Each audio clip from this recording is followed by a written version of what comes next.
Hi, welcome back to my channel. I know I haven't been around for a really long time, but I'm back now and I'm going to take you through my first book haul video ever. I have got 10 books here that I purchased this month and recently, so I'm just going to be taking you through these books and hopefully you'll find something very interesting in this pile of books that I've got to share with you guys. Let's get started. The first book that I started reading last month on the recommendation of my fiance is American Gods by Neil Gaiman. A lot of you might have already read this book. I'm a bit slow approaching Neil Gaiman's works, but this has been an interesting read so far.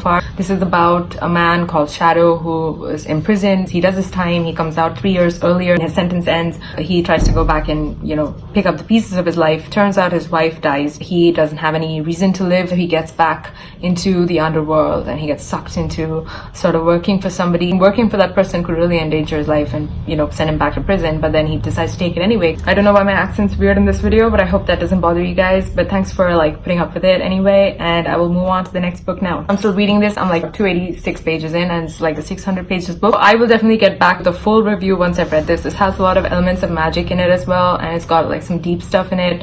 And Neil Gaiman's style of writing is totally different in this book compared to when he wrote Coraline, which I reviewed last month, the Graveyard Book and stuff. Every book seems to have his own different unique style, and I'm really liking this. I think this is what he's really good at compared to the rest, but then again, who am I to say? He might be good at everything. Moving on.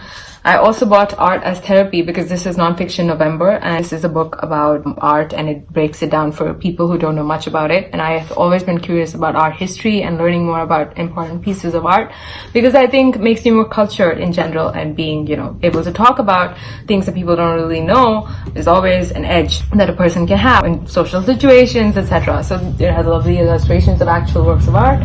So if you're interested, this was written by guys from the School of Life. That is a YouTube channel. I will link that in the description box down below. They have really nice videos where they break down things like emotional intelligence and a lot of other topics. It is very accessible. It is written so simply, and I found this book on Claire Fenby's YouTube channel. It was a recommendation by her and I instantly bought it. It's 800 bucks on Amazon, so you might want to think about it before you buy it if you really want it, that is. And then I also got sent this book, The Last Seance by Agatha Christie, of all people. So who would have thought that Agatha Christie ventured into writing stories of supernatural events? We always thought that she was writing mystery that was very realistic at the same time, but this is a bunch of short stories that she wrote which have the same kind of feel as Edgar Allan Poe's, Tales of the Supernatural. It's very morbid, very eerie. That's the expectation that I have of this book. I haven't yet read it, but I'm planning to read this and I think that I'm gonna really like it. I also got sent The Moment of Lift by Melinda Gates, which is being the rage right now in nonfiction world. Everyone's like, you should be reading this because it's a really good book about how empowering women changes the world. So Melinda Gates is part of the Gates Foundation,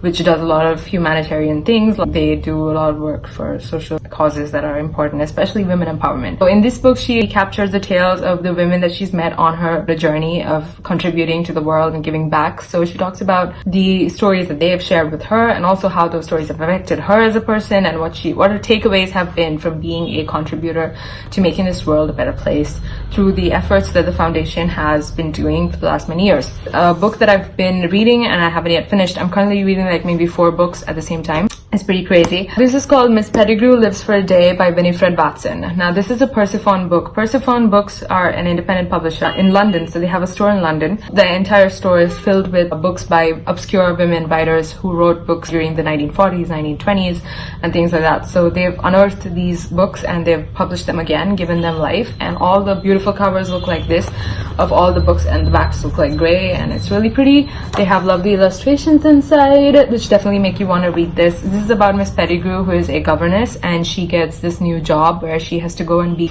the governess of this actress who has children, but somehow surprisingly the children never appear throughout the novels. So this actress is living a very glamorous life. She is dating 3 men at the same time, and Miss Pettigrew has lived this really prim and proper, boring life, ends up feeling like she's now become part of something larger than herself, being part of this actress's life. It sort of inspires her to give vent to the person inside her who's always been somebody reading romance novels, reading novels about people who live fantastic lives. So when she's actually getting a chance to be part of this person's life, she gets really inspired and decides that I'm gonna live my life to the best for that one day. So this entire book is set around one day. So it's different conversations, interactions that Pettigrew has with other people, including this woman's lovers and all of that. that. So it's really interesting. I'm yet to finish reading it. The next book I got sent by publishers is Rowell's Wayward Son. This is a sequel to the book Carry On, which was written by Rowell last year. This is a book that has been doing the rounds on Instagram and everything. I'll just read the blurb for you guys.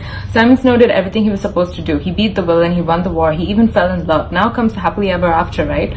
So why can't Simon get off the couch? What he needs is a change of scenery. That's how Simon and his two best friends end up in a vintage convertible tearing across the American West. That's how they end up in trouble. So what kind of trouble is it? You might have to read this book to figure it out. But I am in a YA fiction phase right now, so I think I will definitely pick this up shortly. The next book is When I Lived in Modern Times by Linda Grant. I saw this book on Savage Reads channel. I will link that in the description box as well. This is an immigration tale. It's about a young woman who's 20 years old who decides to make a journey and go to Tel Aviv in Palestine. So she joins a bunch of Jewish refugees. She sort of invents herself all over again, and it's about her coming to terms with her legacy and her heritage and all of that. And you know, this kind of stuff is straight up my street, so I'm really excited to read this. It has won the Orange Prize for fiction, so it's definitely a good book. Then I also got sent Me, which is autobiography by Elton, and this is about his life, what it's been like being a musician and how he rose to fame. All of you must have watched Rocket Man. I am yet to watch that movie, but I like his songs and I like his music. I definitely am curious to read about his life. This is about his relationship with drugs and what kind of role that played in his life, how he fell in love with the love of his life, his husband, the kind of fashion identity that he created for himself, the different clothes and outfits that he used to wear for his performances. He talks about all of that, and apparently it's written in a very honest way, so I'm really looking forward to reading this. The next book that I have just finished reading this morning is My Year of Rest and Relaxation by Otessa Moshfeigh. The name is amazing. Also, the cover is fantastic. The cover drew me because I thought this was like historic fiction, but it's actually literary fiction. This is a book about a woman who's just tired of life. She's tired of living. She recently lost her parents a few years ago, so she's an abandoned 20-something living in New York City. She is born into privilege. She has a lot of money, so she can afford to go on a break. So she decides that she's gonna just not commit suicide or anything. Instead, she's gonna like sleep it off. She's gonna go on a endless sleep for an entire year where she doesn't have to think about life. She doesn't have to come to terms with those emotions that are like just waiting to erupt. She tries to like keep them at bay, and she decides to go on this endless sleep. And I think this book is fantastic because of the unusual plot, and this author is very adventurous to have decided to work with such a plot, but I think she's done amazingly well with the originality of her idea. It's kind of dark, it's comedic at times. Like, she has this annoying friend that keeps coming in and checking on her, but at the same time she doesn't want to be disturbed by anybody. She just wants to take some time off and sleep. It's a drug-induced sleep. There's this crazy psychiatrist lady who keeps prescribing her medicines, and she just takes the medicine, falls asleep. Nothing happens to her, but at the same time things happen to her. So it's done in a very believable way. That's what I like about this, the fact that the premise is so out there. But anyway, I will do a full video review of this book as well. And the next and last 10th book that I have just started reading is We Are Okay by Nina Cour, and this book won the prize for best young adult fiction novel, a Michael L. Prince award. So this is a book about loneliness. It's about this girl who had recently lost her grandfather, who was an important figure who used to take care of her, and they used to live together. Turns out she has to spend the Christmas by herself in her own dorm room. It's kind of lonely, and she's suffering from some sort of sadness, and she hasn't come to terms with that. It's a short book.